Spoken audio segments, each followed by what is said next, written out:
BNP বা নির্বাচনের জন্য এরকম অস্থির হয়েছে কেন? জনাব নাহিদ ইসলাম কথা নাই বার্তা নাই, যেভাবে একটা ১-১১ তুলনাটা আনলেন, সরকারে আছে যারা, তারা যদি রাজনৈতিক দলে যাইতে চায় তাহলে তারা পদত্যাগ করে যাবে, আরেকটা নিরপেক্ষ সরকার লাগবে। নির্বাচন কইরা গদিতে গিয়া না বসলে যতই যেই কোনো জায়গায় যা কিছু করি, এটাতে কিন্তু পোষায় না। কিন্তু হাসিনা আপা কানতে কানতে জানালেন আরেকবার সুযোগ দিলে আগের সব ভুল শুধরায় নেবেন।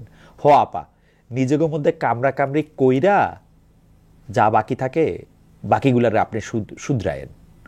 সেই কোন জমানায় সুকান্ত ভট্টাচার্য বন্ধুর কাছে চিঠিতে লিখেছিলেন, কোনো কিছুর কাছে আসাটাই স্বপ্ন, দূরে যাওয়াটা কঠিন বাস্তব। জুলাই অভ্যুত্থানে আমরা স্বপ্নের মতো কাছে আসছিলাম, এখন বাস্তবের টানে ছিটকে সরে যাইতেছি। আমাদের সম্মিলিত আত্মা টুকরা টুকরা হয়ে যাচ্ছে দলীয় স্বার্থে।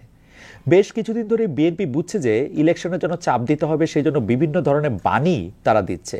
একটা হচ্ছে এই বছরের জুলাই আগস্টের মধ্যেই নির্বাচন দেওয়া সম্ভব, নির্বাচন নিয়ে দেরি করার কোনো মানে নেই। কয়েকদিন আগে বিএনপির মহাসচিব মির্জা ফখরুল ইসলাম আলমগীর বিবিসি বাংলাকে দেয়া এক সাক্ষাৎকারে অন্তর্বর্তী সরকারের নিরপেক্ষতা নিয়ে প্রশ্ন তুলেছেন। অন্তর্বর্তী সরকার নিরপেক্ষ কিনা এটা নিয়ে বলেছেন, এটা নিয়ে সংশয় আছে, শঙ্কার কথাও তিনি বলেছেন। তিনি বলেছেন ডক্টর ইউনূসের সরকার যদি নিরপেক্ষ না থাকে তাহলে নির্বাচনের সময় অন্য একটি নিরপেক্ষ সরকার দরকার হবে। এ থেকে অন্তর্বর্তী সরকারকে তিনি কি বার্তা দিলেন? আমি মনে করি এটা কিন্তু বিএনপির একটা রাজনৈতিক চাল। আপনি দেখবেন এই যে ইউনূস সরকার সহ, ইউনূস সরকার মানে ডক্টর মোহাম্মদ ইউনূস না, বাকি যেসব উপদেষ্টা আছেন তাদেরকে দেখলে, বা ধরেন ইউনূস সরকারের যারা সমর্থক আছেন, এই যে বৈষম্য বিরোধী ছাত্র আন্দোলনের যে জাতীয় নাগরিক কমিটি আছে, তাদের কথা শুনলে মনে হয় নির্বাচনের কথা আসলেই তাদের গায়ে জ্বর আসে। তারা নির্বাচনটা দিতে চান না। নির্বাচনটা মনে হইতো আর কি কথা শুনলে যে তাদের আসলে নির্বাচনটা দেওয়ার ব্যাপারে তাদের একটু এটা আসে। ডক্টর মোহাম্মদ ইউনূস এটা বলতে চেষ্টা করলেন যে ভাই, আমরা এইখানে আসছি, নির্বাচন একটা দিব, আমাদের কিছু সংস্কার করা দরকার ছিল, আমরা কিছু সংস্কার করব, সংস্কার করে আমরা তোমাদেরকে নির্বাচন দিয়ে আমরা যাবো গিয়া। টাইমলাইনটা কি? টাইমলাইনটা হচ্ছে 2025 সালের ডিসেম্বর থেকে 2026 সালের আধাআধি পর্যন্ত। এইটা নিয়েও কিন্তু এই যে ধরেন আমাদের কিছু উপদেষ্টা, বৈষম্য বিরোধী ছাত্র আন্দোলন, তারপরে ধরেন এই মানে জাতীয় নাগরিক কমিটি, তাদের কিন্তু এই ব্যাপারটা পছন্দ হইল না। তারা নানাভাবে বলতে থাকলেন বিচারের আগে নির্বাচন না, সংস্কারের আগে নির্বাচন না, আমরা কি এই জন্য এটা করছিলাম কিনা। তার ফলে বিএনপির কিন্তু আসলে মোটামুটিভাবে ভয় পাওয়ার মতো যথেষ্ট কারণ হয়েছিল। তো ভয় পাওয়ার মতো কারণটা কি? বিএনপি বা নির্বাচনের জন্য এরকম অস্থির হয়েছে কেন? ভাই, নির্বাচনের জন্য অস্থির হয়েছে সেইটাও খুব সরল কথা। নির্বাচন কইরা গদিতে গিয়া না বসলে যতই যেই কোনো জায়গায় যা কিছু করি, এটাতে কিন্তু পোষায় না। কিন্তু মানে ধরেন বাংলাদেশে যেগুলিকে চাঁদাবাজির জায়গা আসে, যেগুলো অন্যান্য জায়গায় যত কিছু আসে, এই সচিবালয়ে কোন সচিব বসবো না বসবো, এগুলি কিন্তু অলরেডি বিএনপির হাতে চলে গেছে। কিন্তু তারপরেও কিন্তু সব কিছু যায় নাই। যতদিন পর্যন্ত সব কিছু না যাবে ততদিন পর্যন্ত কিন্তু আসলে যাইতেই হবে, নির্বাচন পাইতে হবে, নির্বাচন দিয়ে ক্ষমতাও যাইতে হবে। সেই জন্য আমি মনে করি এই যে মানে এই ইয়াটার কথা বলা যে আরেকটা নিরপেক্ষ সরকার লাগবে, এইটা বিএনপির একটা রাজনৈতিক চাল এবং বেশ ম্যাচিউর চাল বলে মনে হয়। বিএনপি বলতেছে যে আপনারা ইলেকশনটা ঠিক মতো দিতে পারবেন না, অর্থাৎ নির্বাচন ঠিকঠাক দিয়ে চলে যেতে পারাটাই এখন ইউনূস সরকারের সাফল্য হিসেবে বিবেচিত হবে। এখন এই সরকারের কেপিআই হয়ে দাঁড়াবে যে তারা ইলেকশন ঠিক মতো দিতে পারে কি পারে না, এই প্রশ্নে যেন তারা সরকারের রাস্তায় না হেঁটে সকল মনোযোগ নির্বাচনের দিকে দেয় এবং বলে যে আমরাই নিরপেক্ষ এবং ভালো নির্বাচন দিব। আরেকটা মজার ব্যাপার করছে, আওয়ামী লীগ আইসা এই বক্তব্যের সাথে তারা খুব একমত হয়েছে। আওয়ামী লীগও এখন একটা নিরপেক্ষ তত্ত্বাবধায়ক সরকারের সাথে, তত্ত্বাবধায়ক সরকারের অধীনে একটা নির্বাচন চায়। কি ইন্টারেস্টিং দেখেন যে আওয়ামী লীগ তো সারা জীবন এই কথা কয়ে আসলো, মানে 2014 সাল থেকে এই কথা কয়ে আসলো শেখ হাসিনা ছাড়া কারো অধীনে নির্বাচন করা সম্ভব না। এখনো এটাই চান ভাই। এক কথা তো এক মুখে 4-5 কথা কন কেন? জনাব মোহাম্মদ আরাফাত, আপনি একটা এই কথা আপনি বলেন নাই এর আগে শতবার যে শেখ হাসিনার অধীনে নির্বাচন হইতে হবে? এখন কে তত্ত্বাবধায়ক সরকার চান নির্বাচন করতে? শেখ হাসিনার অধীনে নির্বাচন চান। শেখ হাসিনার অধীনেই তো পৃথিবীর সবচেয়ে ভালো ভালো নির্বাচনগুলি হয়। 2014-তে হয়েছে, 2018-তে হয়েছে, 2023-এ হয়েছে। শেখ হাসিনার অধীনে নির্বাচন চান। যদিও ডক্টর ইউনূসের প্রতি আমি কি বলবো, আমার একটু আস্থা আছে যে অন্তর্বর্তী সরকারের 3 জন সদস্য যদি বৈষম্য বিরোধী ছাত্র আন্দোলনের বা তারপরে তারা যদি অন্য কোনো রাজনৈতিক একটা কাঠামোর বা রাজনৈতিক একটা দল করে তারা যদি অংশও নেয়, তবু আমার ডক্টর মোহাম্মদ ইউনূসের প্রতি আস্থা আছে যে ডক্টর মোহাম্মদ ইউনূসের ইলেকশনটা বা ডক্টর মোহাম্মদ ইউনূসের আন্ডারে ইলেকশনটা ভালো হবে। কেন এই আস্থা আছে জানেন? দেখেন, এইখানে যারা উপদেষ্টারা আছেন, যেমন ধরেন সৈয়দা রিজওয়ানা হাসান কিন্তু মুখপাত্র হিসেবে বলছেন, কি বলছেন যে সৈয়দা রিজওয়ানা হাসান বলছেন যে যদি কেউ সরকারে আছে যারা, তারা যদি রাজনৈতিক দলে যাইতে চায় তাহলে তারা পদত্যাগ করা যাবে। এবং সবচেয়ে বড় কথা হইল যে তারা কিন্তু নিজেরা ইলেকশনে দাঁড়াইতেছে না, মানে প্রধান উপদেষ্টার কথা আমি বলতেছি। আমরাও দীর্ঘদিন কইছি যে আপনি শেখ হাসিনা, আপনি যদি একটা ইলেকশনের সময় আপনি এই গভর্নমেন্টে থাকতে চান তাহলে আপনি দাঁড়ায়েন না ইলেকশনে, আপনি ইলেকশনের থেকে নিজের আলাদা করেন, আপনার দলের থেকে আলাদা করেন আপনি নিজেরে, সেটা তো করা হয় না। সুতরাং আমি মনে করি যে ডক্টর ইউনূসের প্রতি আমার এই আস্থা আছে। যদি এই ইলেকশন হয়, আরেকটা তত্ত্বাবধায়ক সরকারের আর দরকার নাই, এই ঝামেলা এই গ্যাঞ্জামের কোনো মানে হয় না। এবং আমি মনে করি যে ডক্টর ইউনূসের অধীনে একটা ভালো নির্বাচন হবে। এবং আমি মনে করি না যে ওই 3 জন ছাত্র যদি গিয়া একটা রাজনৈতিক দলে দেয় তাহলে তার পুরা ক্যাবিনেট পার্শিয়াল হয়ে যাবে। এই সরকারে আমি রাজনৈতিক সরকার না বলে মনে করি, এবং আমি মনে করি যে এর কোনো রাজনৈতিক উচ্চাভিলাষ নাই।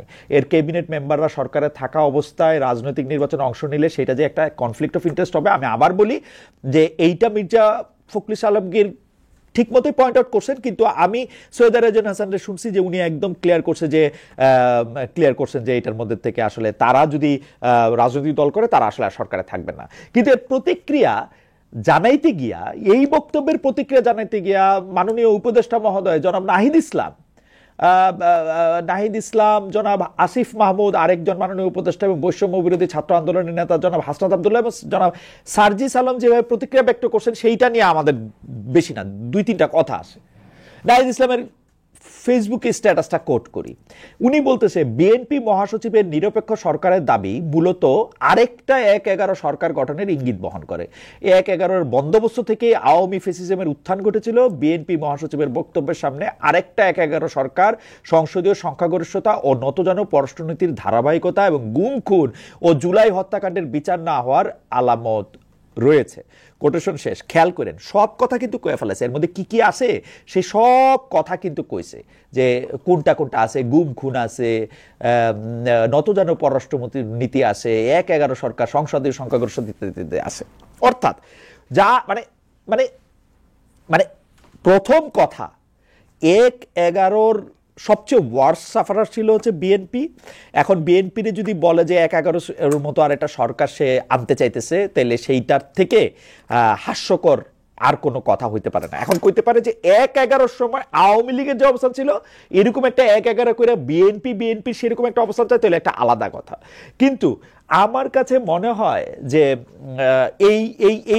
এই তুলনাটা আমার কাছে মনে হয় না যে খুব একটা ভালো তুলনা হয়েছে।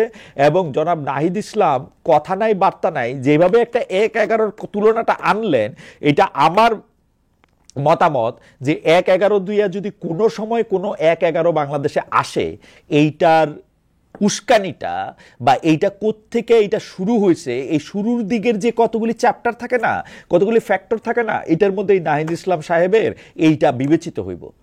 ভাই, আপনারা ইলেকশন দিতে কইলে আপনারা ইলেকশন দেন না, দিবেন যে এইটার ব্যাপারে আপনারা আরেকটা কথা কন, আগে সংস্কার, আগে বিচার, এর জন্য আমরা এটা করি নাই, আমাদের নতুন রাজনৈতিক বন্দোবস্তের কথা ছিল, সেগুলো আপনারা বলবেন। তো বিএনপি এটার মধ্যে থেকে ভয় পাবে না? বিএনপি এটার মধ্যে থেকে এটার মধ্যে কথা কবে না? আমাদের আমাদের আমাদের আমাদের মনে আছে যে 2015 সালে বেগম খালেদা জিয়ার প্রেস সচিব ছিলেন মারুফ কামাল খান, যে সময় তার দ্বিতীয় পুত্র জনাব আরাফাত রহমান কোকো মারা যান। সেই সময় কয়েক বছর আগে, মানে এই কোকোর মৃত্যুবার্ষিকীতে দেয়া জনাব মারুফ কামাল খানের একটা স্ট্যাটাস কোট করি। সেই সময় থেকে ম্যাডাম জিয়া সহ আমাদের সকলকে ওই অফিসে 3 মাস ধরে অন্তরীণ করে রাখা হয়। এক পর্যায়ে বিদ্যুৎ, গ্যাস, ফোন ও ইন্টারনেট সংযোগও বিচ্ছিন্ন করে দেওয়া হয়। তখন আওয়ামী লীগ এবং তাদের সমর্থক হরেক রকম সংগঠনের লোকজন প্রায় রোজ এই অফিস ঘেরাওয়ের নামে হামলা চালাবার মহড়া করত, নানান রকম হুমকি দিত ও ভয়ভীতি দেখাতো। আর ম্যাডাম জিয়া সহ ভেতরে আটক আমাদের অনেকের বিরুদ্ধেই নিয়মিত বিভিন্ন স্থানে রাস্তায় সহিংসতা চালাবার সম্পূর্ণ মিথ্যা অভিযোগে মামলা দায়ের করা হচ্ছিল। কোটেশন শেষ। নয়াপল্টনে বিএনপির অফিসে কোকোর মৃত্যুবার্ষিকী উপলক্ষে দোয়া মাহফিলের আয়োজন করা ছিল। সেখানে মির্জা আব্বাস বলেছেন, 1-11 ভয়াবহ পরিণতি বিএনপির চেয়ে বেশি কেউ ভোগ করেনি। বিএনপির প্রতিটি নেতাকর্মী থেকে শুরু করে দলের চেয়ারপারসন বেগম খালেদা জিয়া পর্যন্ত 1-11 নির্মম রোষানলে পড়েছিলেন। কোটেশন শেষ। যাই হোক, মানে যদি মানে জনাব নাহিদ ইসলামের এইটা মনে না হয় যে বিএনপির যে রোল 2007 সালে ছিল সেই রোলটাতেই বিএনপি না থেকে আওয়ামী লীগের রোলে চলে যাবে, তাইলে এটার মধ্যে থেকে কোনো কিছু একটা সেন্স মেক করলেও মেক করতে পারে।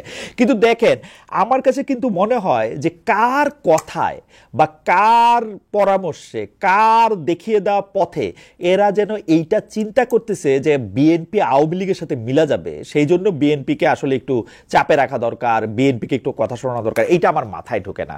আপনি যদি খেয়াল করেন যে মানে এত কিছুর পর বিএনপি আওয়ামী লীগের সাথে আতাত করতে চাচ্ছে, এরকম একটা ইঙ্গিত যে আমাদের উপদেষ্টা মহোদয়রা অর্থাৎ মানে জনাব নাহিদ, জনাব আসিফ এবং আমাদের ছাত্র নেতা জনাব হাসনাত সার্জিসরা যে এটা দিতেছেন, এটা আমার কাছে একটা অসম্ভব বিষয় লাগে।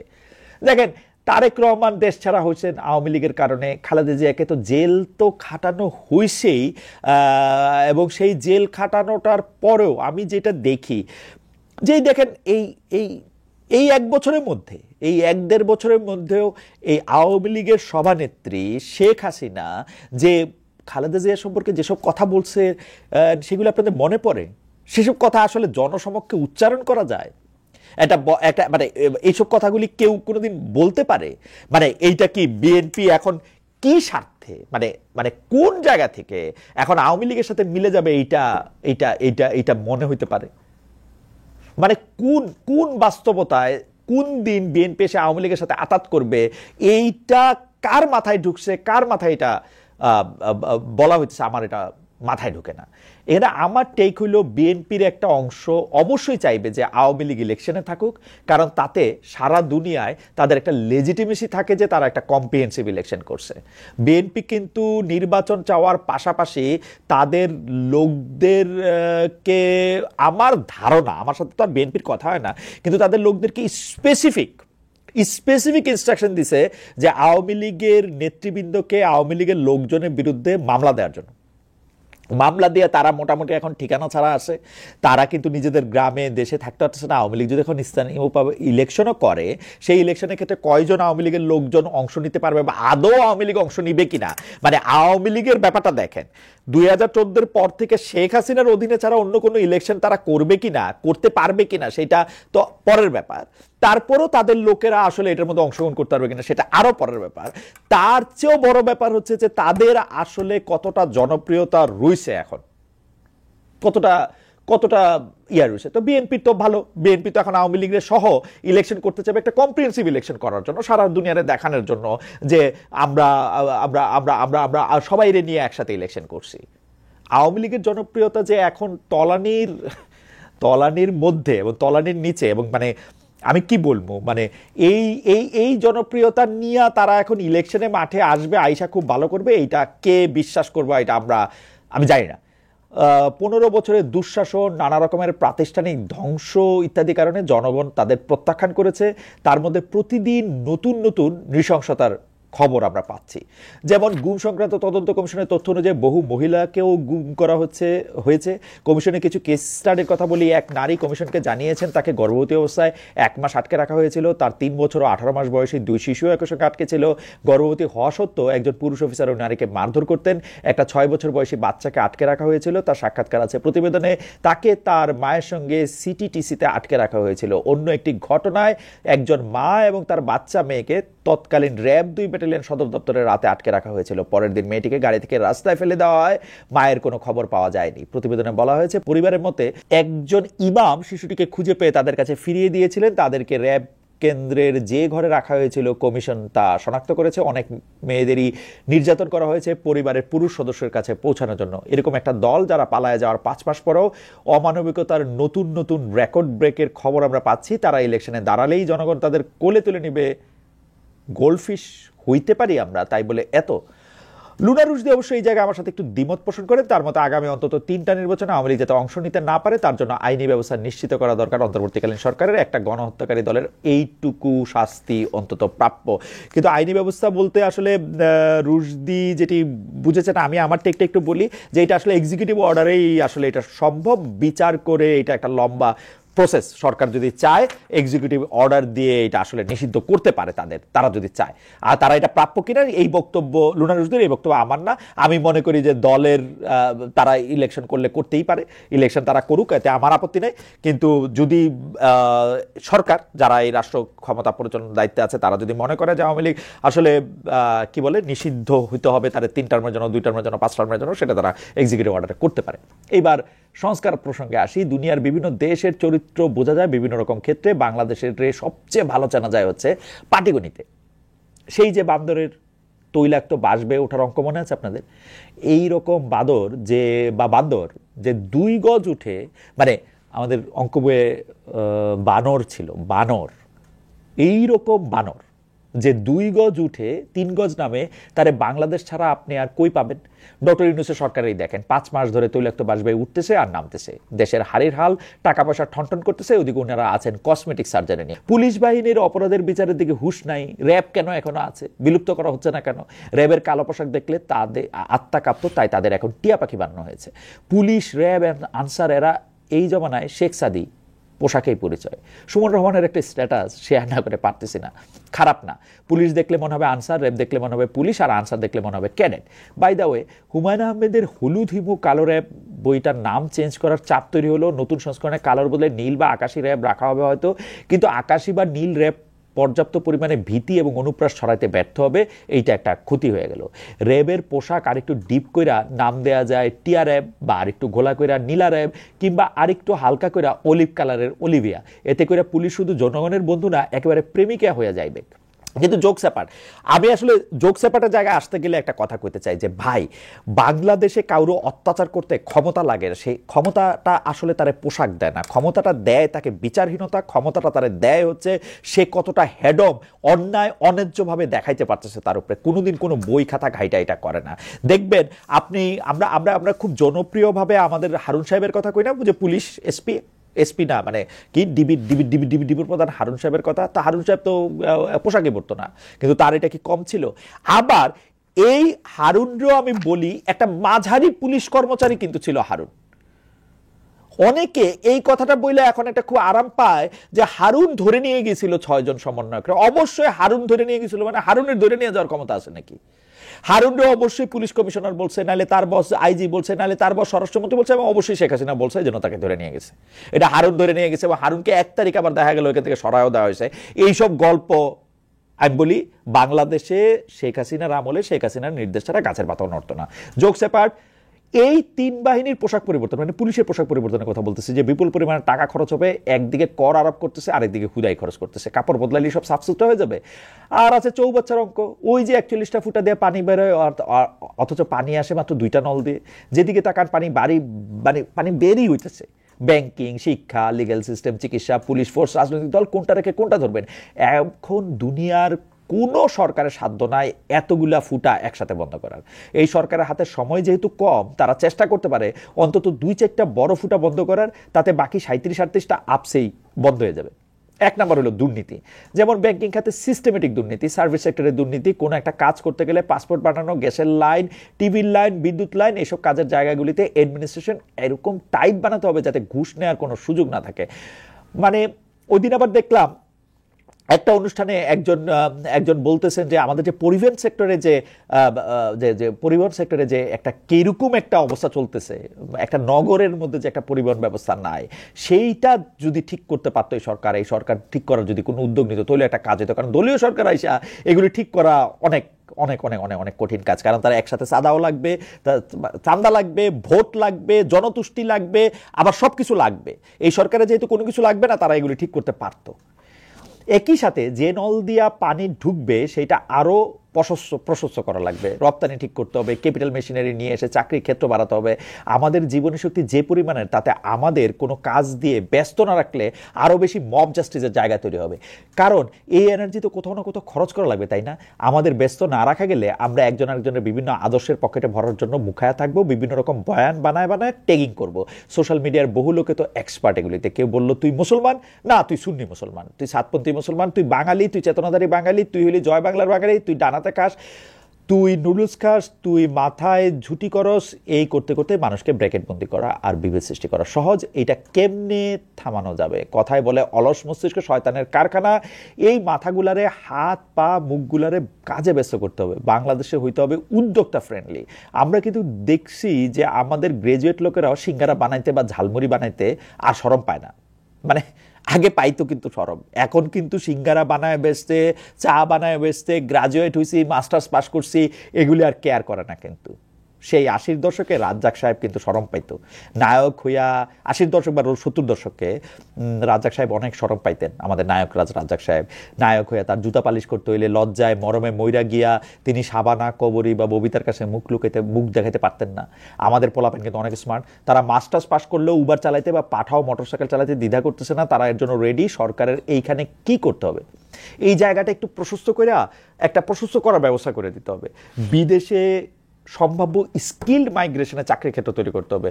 Doctor Mohammad Yunus, professor Yunus sir, আপনার লগে পৃথিবীর যত লোকের যোগাযোগ, আপনি এই জায়গাটার মধ্যে থেকে একটু বাড়ান, আমাকে লোকজন যাতে বাইরে গিয়ে একটু কাজ করতে পারে, এবং একটু নিজের খাতাপত্র একটু খুললা দেখেন যে 5 মাসে আপনি এটার মধ্যে কতটা কি করতে পারছেন। প্লিজ একটু দেখেন। হ্যাঁ, অর্থনৈতিক চাকা সচল করার জন্য যদি ক্যাপিটাল মিশনারি আমদানি করে বাংলাদেশকে ইন্ডাস্ট্রিয়ালাইজেশনের দিকে নিয়ে যাওয়া যায়, সেটা বড় সংস্কার হবে। সেই সম্ভাবনা কিন্তু আমাদের আছে। ধরেন বাংলাদেশে যদি কয়েক লাখ মোটরসাইকেল অ্যাসেম্বল করার মেশিনারি থাকে, তাহলে আর ইন্ডিয়ান মোটরসাইকেল অ্যাসেম্বল করার আমাদের দরকার নাই। মানে মানে মানে এই এই এই মোটরসাইকেলগুলা অ্যাসেম্বল করা, এগুলি তো আসলে আমরা পারি না তা কিন্তু না। কয়েকটা কোম্পানি কিন্তু বাংলাদেশে এগুলি করতেছে, ফ্রিজ করতেছে, টিভি করতেছে, এগুলি করতেছে। কিন্তু তাহলে এইগুলো আর অন্য জায়গার থেকে অ্যাটলিস্ট আমরা এখন জোড়া লাগানোটা তো আমরা করতে পারি। বর্তমানে কিন্তু আমাদের 2টা লাইফ লাইন, আমাদের যত ফুটাঙ্কি তার একটা হইলো মধ্যপ্রাচ্য বা মালয়েশিয়ার বৈরে আবার রাস্তা ধারো থেকে শুরু করে বুকের ছাল চামড়া তুইলা ঘষা খায়া এক ঘরে বিভিন্ন শিফটে 4-5 জন করে থাইকা নিজে না খায়া দেশে টাকা পাঠানো প্রবাসী শ্রমিকেরা, আর আমাদের গার্মেন্টসের মেয়েরা যারা দিন রাত 24 ঘন্টা কোলের শিশু, কাকের বাচ্চা, বুড়া শ্বশুর শাশুড়ি, মা বাবা ফালায় তুইয়া 12 ঘন্টা ওইখানে কাজ কইরা চোখ খায়া নাক খায়া চোখ খায়া মানে আক্করি করতে। আপনারা যারা ওইখানে কাজ করার পরিবেশটা দেখছেন, আপনারা জানেন যে এইভাবে ইন্টেন্স কাজ করলে চোখের জ্যোতি, নাকের মাথা, হাত হাত হাত হাত মুখ মানে সব কিছু নষ্ট করে যে কাপড়টা শিলায়, সেই কাপড় রপ্তানির টাকা দিয়ে আমরা প্রাডো চড়ি, ওডি চড়ি। আমাকে রাজনৈতিক নেতারা এরকম 1000 খালেদ মহিউদ্দিনের দেখা পায়, যারা ডাকলেই গাড়ি টাড়ি এগুলির মধ্যে দেয়। বাংলাদেশের মানুষ যে কখনো আফগানিস্তান পাকিস্তান কখনো হবে না, তার কারণ আমাদের মেয়েরা কষ্ট অনেক বেশি করতে পারে। আমরা যাতে এই লাইফ লাইনটাও নষ্ট না করি। আমরা দর্জি হয়ে যে টাকাটা রোজগার করি, সে টাকাটা সামান্য। এই টাকার কারণে অর্থনৈতিক সৌধ ভেঙে পড়তে বাধ্য। কারণ এরকম ব্যবস্থায় ডলার আসতেছে, কিছু বড় লোক হচ্ছে, মালিকেরা, শ্রমিকের অনেক বেশি লাভ হচ্ছে না, তারা একই রকম থেকে যাচ্ছে, কারণ টাকা সীমিত এবং অনুপস্থিত। কিন্তু কথা হইল এই দর্জিগিরি কিন্তু আমাদের জন্য লাইফ লাইন। এটা কিন্তু আমাদের শ্রমিকদের এখন পর্যন্ত রুটি রুজি। এইটার মধ্যে অনেক রকম ডিসপ্যারিটি আছে, আমরা ডিসপ্যারিটিগুলি ঠিক করার চেষ্টা করব। কিন্তু এই যে বিভিন্ন কারখানা বন্ধ হওয়া, শ্রমিকদের কাজের পরিবেশ না থাকা, বিভিন্ন জায়গায় বিভিন্ন কিছু অলরেডি অনেক ক্ষতি হয়েছে, আরও যত বেশি কারখানা বন্ধ হবে, এই চক্রটা বন্ধ হবে, আমরা কিন্তু সাফার করব এবং এমনভাবে গর্ত পড়বো, সেইখান থেকে আমাদের ফিরে আসার উপায় থাকবে কিনা সেইটাও কিন্তু ভাইবা থাকা দরকার। এই লাইফ লাইনগুলি কিন্তু আমাদের বজায় রাখতে হবে। ভবিষ্যতে আমাদের ম্যানুফ্যাকচারার হইতে হবে, এটা মনে রাখা দরকার। তার জন্য যে ডিসিপ্লিন আর ট্রেনিং দরকার তার মধ্যে তো যেতে হবে। যদি চাইনিজদের মতো ম্যানুফ্যাকচার হইতে পারি, হোক সেটা নকল ব্র্যান্ড, মানে নকল আর এখন আর কোনো কিছু কোয়া যাবে না, কারণ আমরা তো আর চাকা আবিষ্কার করতেছি না। নকল মানে এটা আমাদের ব্র্যান্ড, এটা আরেকজনের ব্র্যান্ড, এরকম একটা জিনিস আমাদের করতে হবে। আপনি যখন নিজে ম্যানুফ্যাকচার হবেন, তখন টাকাটা বিভিন্ন লেয়ারে ছড়াবে, বিভিন্ন শ্রেণীর মানুষের মধ্যে থাকবে, সমাজে সম্ভবত এতটা ডিসপ্যারিটি থাকবে না। শিল্প বাণিজ্যের এই লাইফ লাইনগুলি যদি আমরা চালু না রাখতে পারি, যদি আমাদের অর্থনৈতিক কাঠামো ঠিক করতে না পারি, তাইলে আমাদের কপালে কি আছে তা আল্লাহ মালুম। এ তো গেল ফিনান্সিয়াল সাইড। মানুষে আচরণ কেমন হওয়া উচিত। কয়েকদিন আগে ব্যারিস্টার আদালত পার্থ আমার সাথে আন্দোলন আলাপে খুব সুন্দর করে বলছিলেন, বাংলাদেশের রাজনৈতিক কালচারকে কোনোভাবে কোনো কলমের খোঁচা দিয়ে কোনো আইন, কোনো সংস্কার করেও পরিবর্তন করতে পারবেন না, যতক্ষণ আমরা মানসিকভাবে রাজনৈতিক সংস্কারের পরিবর্তন না চাই। যত সংস্কার করেন, যা করেন, ক্ষমতায় যারা আসবে তারা যদি এবিএস করতে চায়, ওনারা এবিএস করবেন, আর মানসিকতায় যদি এবিএস না থাকে তাহলে হবে না।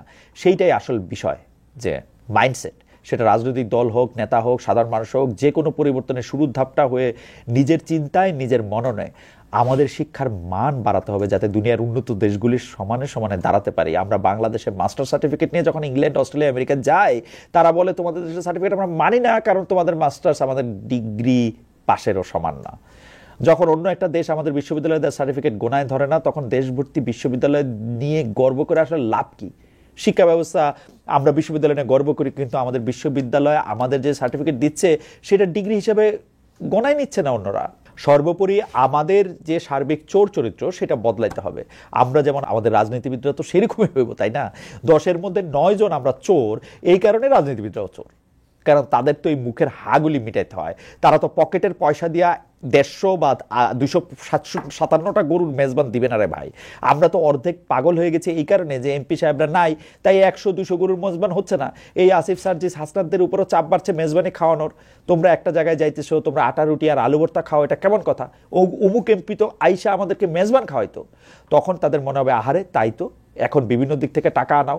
নতুন নামে নতুন রূপে নসরুল হামিদ বিপু অথবা জুনায়েদ আহমেদ পলক নবজন্ম পাবে। সরকারের 11টা সংস্কার কমিশনের মধ্যে সংবিধান, নির্বাচন, দুদক আর পুলিশ, এই 4 কমিশন তাদের সংস্কার প্রস্তাব ডক্টর ইউনূসের কাছে জমা দিয়েছে জানুয়ারির 15 তারিখে। বাকিগুলোও ফেব্রুয়ারির মাঝামাঝির মধ্যে পাওয়া যাবে। এর মধ্যে বহু কিছু আমার ভালো লাগছে, যেমন নির্বাচন কমিশন সুপারিশ করছে ফেরারি আসামিরা জাতীয় নির্বাচনে অংশ নিতে পারবে না, রাজনৈতিক দলগুলোর ভিতরে যাতে গণতন্ত্র থাকে সে বিষয়েও সুপারিশ আসছে, অথবা একজন মানুষ 2 টার্মের বেশি প্রধানমন্ত্রী থাকতে পারবে না ইত্যাদি।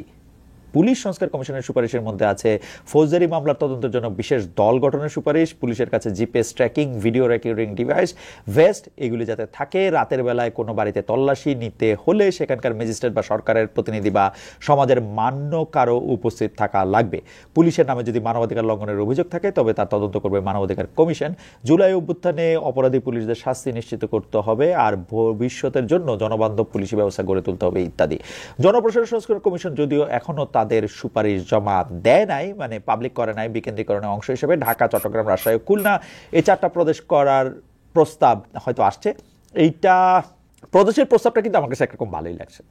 যদি বাংলাদেশের কাছে টাকা থাকে তাহলে 4টা প্রদেশ হওয়া মানে 4টা হাইকোর্ট হওয়া, মানে উচ্চ আদালত হওয়া, 4টা সচিবালয় হওয়া, বুড়ো ঢাকার উপর চাপ কম পড়া, চট্টগ্রাম, রাজশাহী, খুলনায় 3টার একটা প্রাদেশিক রাজধানী শহর হিসেবে গড়ে ওঠা, এইটা আমার কাছে একটু ভালোই লাগে। তবে তার আগে আবার একটু নেট ব্যাক ক্যালকুলেশন করে নিয়েন আর কি।